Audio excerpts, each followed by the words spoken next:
Hello, homemakers. My name is Angel, and welcome back to another episode of Habits of a Homemaker.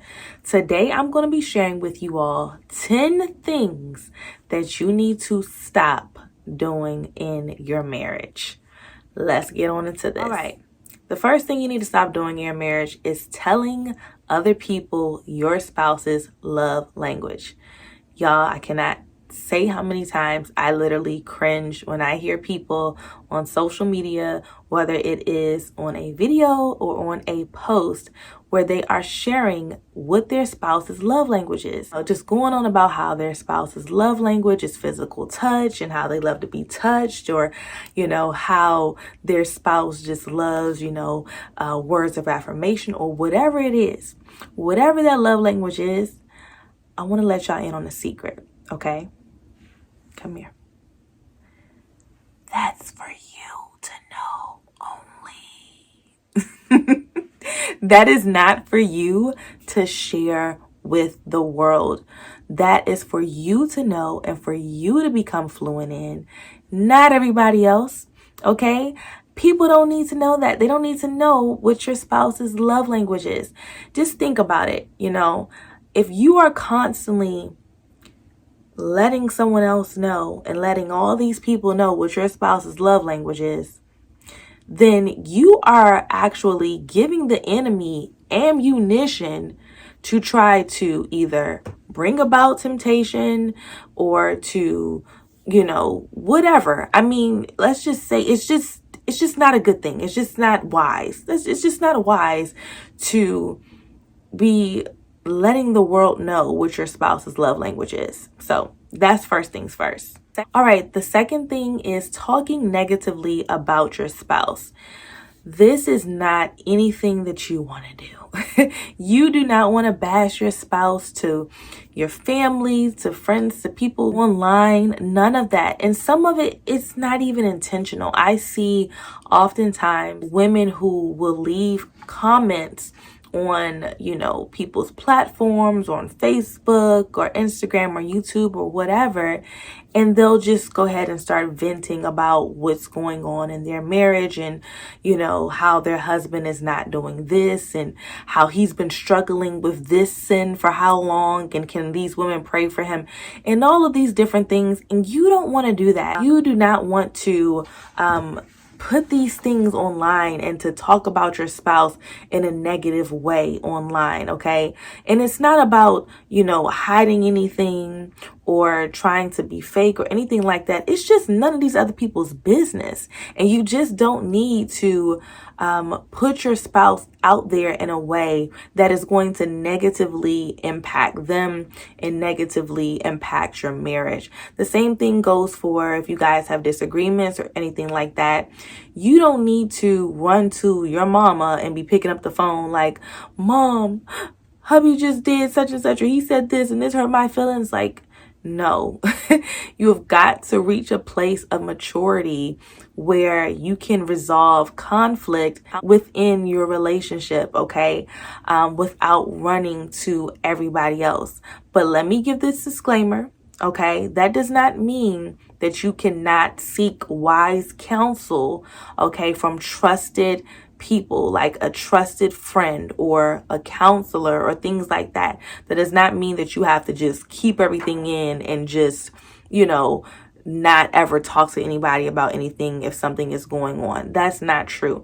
But you want to use wisdom and you want to use discretion. Right. The third thing is posting private images and information online, okay? And it doesn't have to be online. It can also be sharing with other people. Let's just use this as a hypothetical situation. You and your hubby are, on a vacation together, and you're in the bathroom and you're getting ready and you're putting your makeup on, and your husband comes in and he doesn't have a shirt on, and you go ahead and just take a picture, and then you post that picture online, and you may have some type of cute little caption like, what do people say these days? Vacation and, whatever, right? But why do you need to post that online? That is a private moment. That is not something that needs to be shared with the world. The entire world doesn't need to just see your husband with his shirt off, okay? Or you two in the bed together after having a moment. It's just private things, private information. Private photos don't need to be shared. This also goes for things like sharing where your spouse works or how much income you all have or make or things like that, especially if it has not been discussed prior to, if you don't have your spouse's permission. And that's always a good rule of thumb. You know, if you are uncertain about something, reach out to your spouse and say, hey, you know, honey, do you mind if I share this? Do you mind if I post this? Just to make sure that you all are on the same page and that it's okay with your husband. All right, tip number 4 is sharing what your spouse tells you in confidence with other people. Your spouse should be able to trust you. They should be able to know that they can come to you with something that is not going to go outside of you too. If your spouse is coming to you and they are sharing, you know, something that they're going through or something they want you to pray about for them or whatever it is, if something's going on in their job and their family, and you go and you start running your mouth to your family or to your friends, you are betraying your spouse's trust and you're not allowing them to be able to find a safe space within you. You want to make sure that you can act as a confidant for your spouse and make sure that you are not sharing what they share with you privately with other people. The 5th thing is putting your kids, putting your family, and putting your friends before your spouse. So this one might get a little bit controversial. But if you are married, that should be your top priority. That should be your first priority. As a mother, let me say this though, as a mother of 4 small children, I definitely understand that sometimes the different seasons that you're in determine how things will go. So, you know, for instance, I have small children. If my 8-month-old is crying and needs to be changed or fed or whatever, I am going to obviously have to go and tend to that baby's needs. So, you know, be realistic with it. I'm not saying that you have to just neglect your kids, neglect your family, neglect your friends or anything like that. Absolutely not. But you want to make sure that you are prioritizing your spouse before you are prioritizing other people. You don't want to make your spouse be in a position where they're constantly having to wait on you to finish doing this with your mom or finish doing this with your friend, or you're giving all of your energy to your kids and then you have none left over for your spouse. You want to make sure that your spouse feels like a priority. So if you are putting other people over your spouse, you want to stop doing that in your marriage so that your spouse can feel like they are important to you and feel like they are your priority. All right, the 6th thing is withholding sex and intimacy. You do not want to withhold your body, withhold your affection, withhold your love from your spouse. Being in a marriage and being committed to one another, that is very special. You are the only person that your spouse is able to commune with in that way, okay? If you're not, you should be. And so you don't want to do things like withhold sex because I'm mad, right? No, y'all need to work it out, talk it out, do whatever you need to do, forgive each other, okay? And come together. You don't want to allow the enemy to drive a wedge in between your marriage because you're withholding sex, you're withholding affection. You don't want to show, any type of love or gentleness or softness or anything like that. You want to make sure that you're meeting your spouse's needs. Let me say this. Even with you meeting your spouse's needs, okay, this should be a mutual thing, okay? You should never feel like a sex slave or something like that in your relationship. If you do, then there are some deeper issues going on and you need to talk to your spouse about it. If you all need to talk with a therapist or a counselor or something like that, then please do so. But you definitely want to be in tune with one another and you want to be connected together. So make sure that you all are on the same page and make sure that you are not withholding yourself from your spouse, but that you guys are loving each other well, okay? All right, tip number 7, trying to lead your husband. If you are trying to lead your husband, you need to stop. God has appointed the man as our headship. He has appointed our husbands as our leaders, as the priests of our home. So you want to make sure that you are not trying to lead him and trying to be the one who's making all the decisions, and that you're the one that's calling the shots. And the video sharing 8 signs that you aren't submitted to your husband. So I will link that up here and also in the description box down below, so that you ladies can check that out and make sure that you are operating in a way that is honoring to the Lord and to your husband. All right, thing number 9 is making your spouse the center of the joke. Okay, so this of course can go both ways if you are a husband watching this or whatever, but right now as a wife, I'm talking to my wives.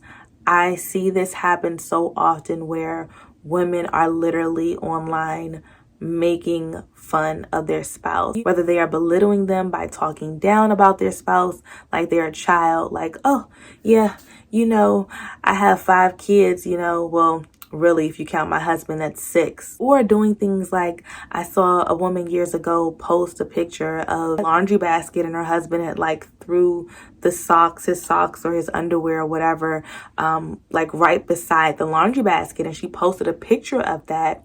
And, she's like, oh, husbands, and so many women were just laughing and like, oh my gosh, my husband does the same thing. And like, oh, what is wrong with them men? You don't want to do anything like that. First of all, it's posting and sharing private information. No one else needs to see that. You're going in on your husband. You're making him the center of the joke. You have all of these other people engaging now and laughing at him. And now other women are, belittling and degrading their husbands. It's just not a good pleasant thing to see. It's not edifying in any way. And that right there is not going to make your husband, put his stuff inside of the laundry basket. And if he does, he's probably doing it with a heart of resentment towards you because of what you have done. So you definitely don't want to make your spouse the center of the joke, okay? You all should always be laughing together. You never want to be laughing at your spouse. So make sure that you're not doing that. Thing number 10, and this is so dear to my heart, and I feel like it's so important, and that is trying to find your identity in your spouse. You do not want to be that person, that spouse, that wife, that husband. If you're a man watching, you don't want to be that one that is trying to find your identity in your spouse. Your identity comes from Christ. You cannot find your identity in another person. You cannot find your identity in your spouse. I don't care how much you love them. I don't care how long you've been married. I don't care about any of that. If you're looking for your identity in them, not only are you not going to find it, but you're going to become so dependent on that person that you lose complete individuality, just lose yourself. And it's not good. I remember when I first got married, I really was attached to my husband that I did not want him to go anywhere without me. It's like, oh, I'm going to miss you. I'm going to miss you. I'm going to miss you. I'm going to miss you, to the point where it was just like, I wasn't even allowing him to have breathing room. And when you do things like that, that can just be really unhealthy. It's not healthy for your marriage. It's not healthy for your spouse. It's not healthy for you. Okay. You want to make sure that you have an identity outside of your spouse. So maintain your relationships with other people as well. Maintain those friendships that you have. Have some hobbies, do some things that you like to do.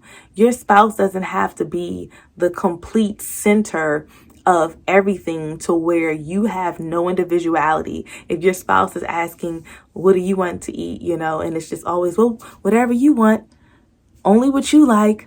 It doesn't matter what I want, you never have any type of opinion. You never are able to do anything on your own, or have a hobby that you can do, or interest, or anything. You want to have your own identity, and that also keeps your spouse into you, okay? Nobody wants somebody who's just so clingy that they just can't move because this person is just Velcro. And that's just the real, okay? I've been married for 10 years now. And even though that's not the longest on the planet, I got married at 19. I'm 29 now. And trust me, I've learned from those earlier years that that's just not the move, okay? It's just not. So take this wisdom and just make sure, especially if you are newly married, that you have your own identity. You can still be madly in love with someone and still have a great time with your spouse and have your identity at the same time, okay? It doesn't have to be one for the other. All right, I hope that this video was helpful, was encouraging, was informative in some way. If it was, please give it a thumbs up. Be sure to like and subscribe and hit that notification bell so that you can be notified of more content from me. I will be making videos on homemaking, marriage, motherhood, all of those different things. Thanks so much for watching, and I will see you all in the next video. Bye.